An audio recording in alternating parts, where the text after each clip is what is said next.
Saudações, família! Esta é a continuação da aula 4. Para hoje faremos apenas exercícios relativos aos gráficos 2D. No nosso exercício passado, representamos graficamente o tempo gasto por um corredor de karting. Pegando neste mesmo exercício, vamos apenas acrescentar um corredor e vamos supor que eles tenham dado 11 voltas.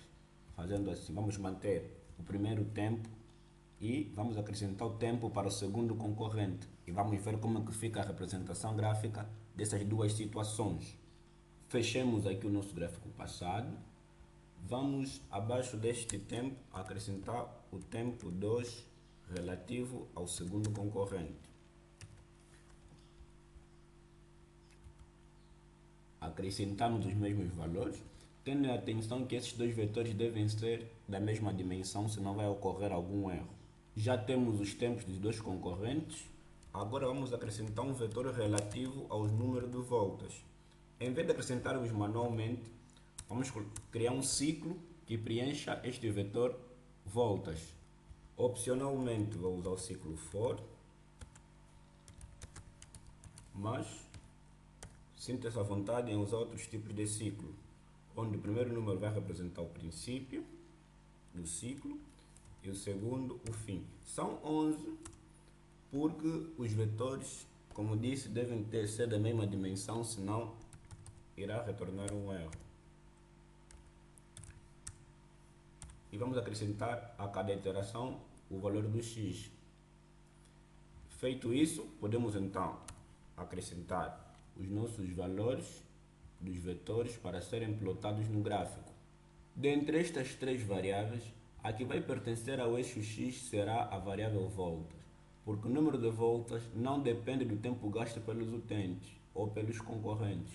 Então colocaremos primeiro a variável voltas e é facultativo qual tempo queremos colocar em primeiro. Bom, aqui podemos alterar, podemos colocar corrida de karting. E em vez de valores aleatórios, colocaremos número de voltas. Aqui o tempo gasto permanece e vamos executar o nosso gráfico.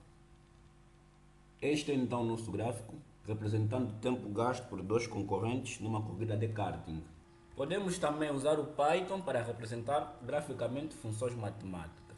Tomemos como exemplo, para o nosso segundo exercício, representar graficamente uma exponencial de base Euler, onde o expoente x encontra-se entre 0 e o 5. Vamos criar um novo ficheiro que vai corresponder ao exercício 2. Tal como no exercício passado, podemos ir copiar primeiro. Vamos importar as bibliotecas. Como vamos trabalhar com funções matemáticas, é preciso acrescentar uma biblioteca chamada NumPy, ou seja, número em Python. Esta biblioteca traz com ele várias funções ou denominadas rotinas. Vamos utilizar uma delas para colocarmos o nosso expoente entre 0 e o 5.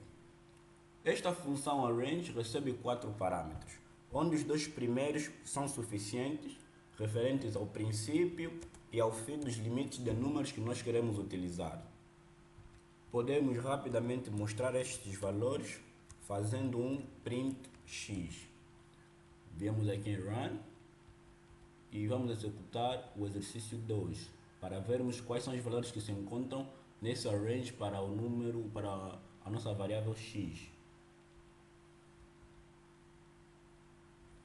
Deu um erro dizendo que o NumPy não tem nenhum atributo arrange. Opa, escrevi errado com duas letras R por causa do português. É apenas uma única letra R. Desculpa aí. Então, como vemos, ele criou um array com números de 0 a 4, que são 5 elementos no total. Então, se estes serão os valores do eixo x, o eixo y vai ser a nossa função, que vai ser exponencial de x. Escrito só exponencial assim já vem com a base Euler. Vamos associar a nossa variável y para ser apresentado no nosso gráfico. Vamos executar o nosso exercício 2 para ver como é que fica a estrutura do nosso gráfico. Cá está então o nosso gráfico de uma exponencial com base Euler, com valores compreendidos entre 0 a 5.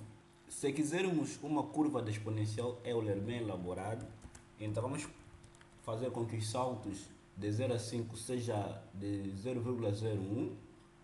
Podemos fazer o print para vermos quais são os valores que estão nessa variável x, e aqui o limite para estar mesmo de entre 0 a 5. Voltamos a executar o nosso gráfico para ver como é que vai ficar.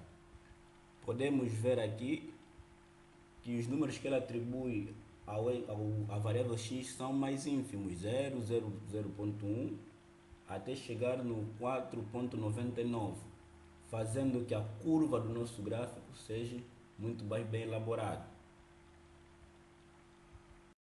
Na última aula do nosso curso, deixaremos uma miscelânea de exercícios onde iremos fazer umas plotagens de gráficos de funções matemáticas. Por agora, para a próxima aula, dando continuidade, falaremos sobre gráficos de números complexos.